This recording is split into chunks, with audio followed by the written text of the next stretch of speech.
Merci. Et le troisième CNP, c'est mon camarade Philippe. Où est-il? Il est Philippe. là. Allez, Je la suis là. parole est à Cavaillon.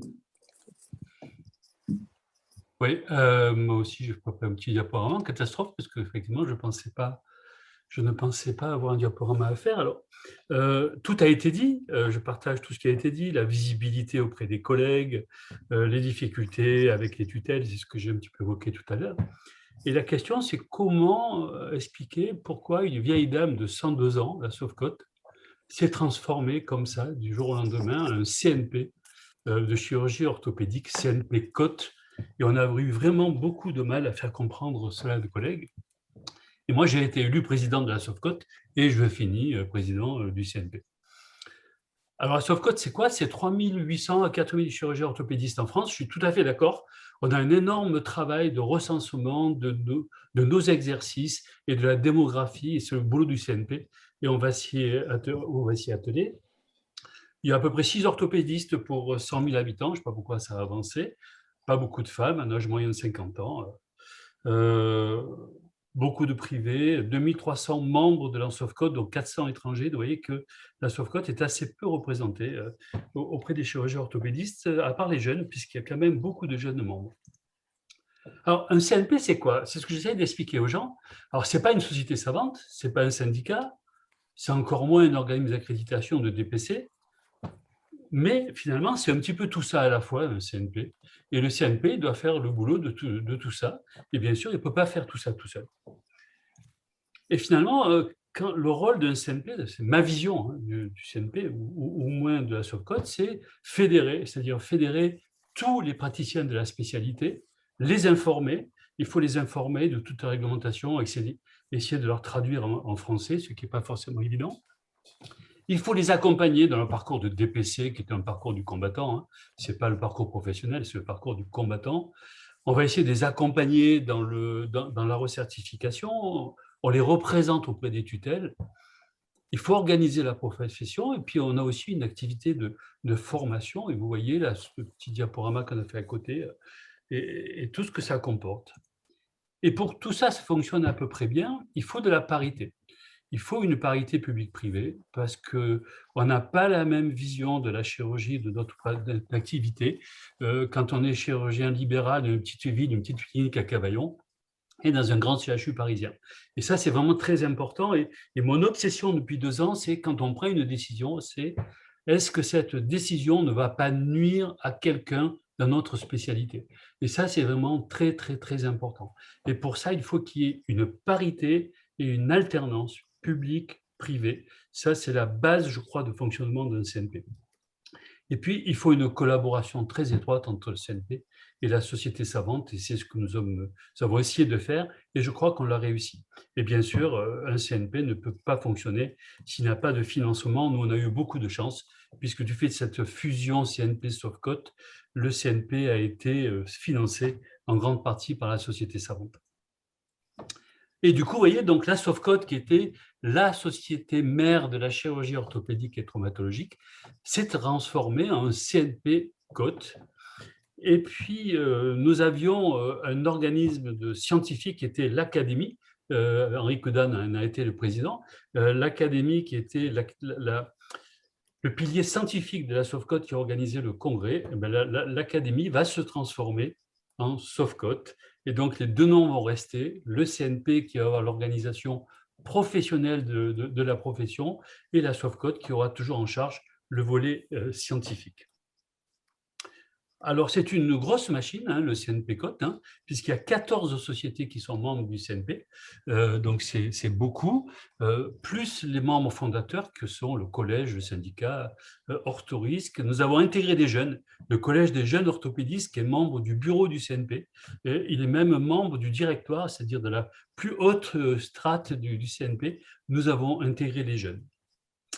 Et bien sûr, il y a une partie importante pour le DPC. Et j'ai entendu tout à l'heure dire quelqu'un que c'était important d'avoir une liaison étroite entre le DPC et le CNP. Et ça, c'est vrai qu'on y tient beaucoup. Et ça fait partie aussi de l'unité du système. Donc, voilà notre CNP, comment il est bâti. il est bâti sur un binôme. Alors voilà le bureau actuel, donc je suis président. Le successeur, ce sera un professeur d'université, Stéphane Boigard, puis Roger Badet, qui est encore un chirurgien libéral, et donc on alterne public-privé. Et puis, vous voyez notre site internet où la Sofcote et le CNP ne font qu'un. Et je crois vraiment que si ça veut bien fonctionner, il faut vraiment que le CNP et la société savante, au moins horizontale, puissent fonctionner en toute synergie. Et nous avons, nous, quasiment des bureaux superposables. Alors, malheureusement, du fait du Covid, nous n'avons pas encore fini la mutation de l'académie vers la Sofcote parce qu'il fallait une assemblée générale présentielle de préférence. Et je pense que tout ceci sera régularisé en novembre. Mais voilà, nous, depuis le début, on y tient beaucoup.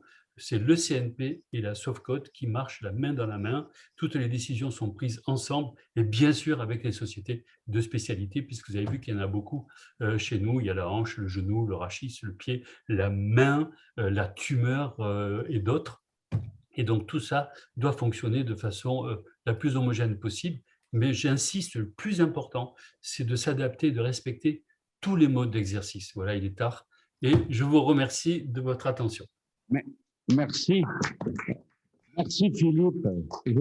Tu m'as réjoui par ta présentation parce que j'ai suivi depuis le début le cheminement de l'orthopédie qui a été exemplaire pour moi pour aboutir à ce grand cercle, les petits cercles concentriques. Vous travaillez très bien, et tu le sais, c'est un plaisir de combattre avec toi. Et merci à tous les trois parce qu'en fait, ce n'était pas combiné, mais vous avez eu votre vision différente, mais qui est si complémentaire, qui fait qu'on va encore continuer. Je retiens quand même ce sujet de la communication vers la base qu'on va essayer de mieux organiser. Je vois le secrétaire général qui veut, Hubert, tu as une question pour les trois, comment je te laisse? C'est plus spécifiquement une question à Philippe Tracol, parce que le vice-président du CNP de viscéral et digestif que je suis voudrait lui, d'abord on est moins nombreux que vous, on admire votre organisation de manière générale, mais la question c'est comment le CNP se fait connaître du chirurgien, alors pas celui de Cavaillon, mais bon, disons le chirurgien de base, si j'ose dire. Alors, on se fait connaître par la lettre du CNP, c'est-à-dire qu'il y a une lettre du CNP qui part tous les 2 mois à peu près, qui est co-signée par les 2 présidents de la Sofcote et du CNP. Donc, on fait un petit peu le point de la situation. Je pense que quelque chose de malheur est bon, la crise du Covid nous a permis de nous faire connaître. Parce qu'on a énormément communiqué auprès de nos collègues pour les accompagner, pour les aider. On s'est bagarré avec les ARS pour le maintien d'activité, enfin comme tout le monde. Mais je crois vraiment que...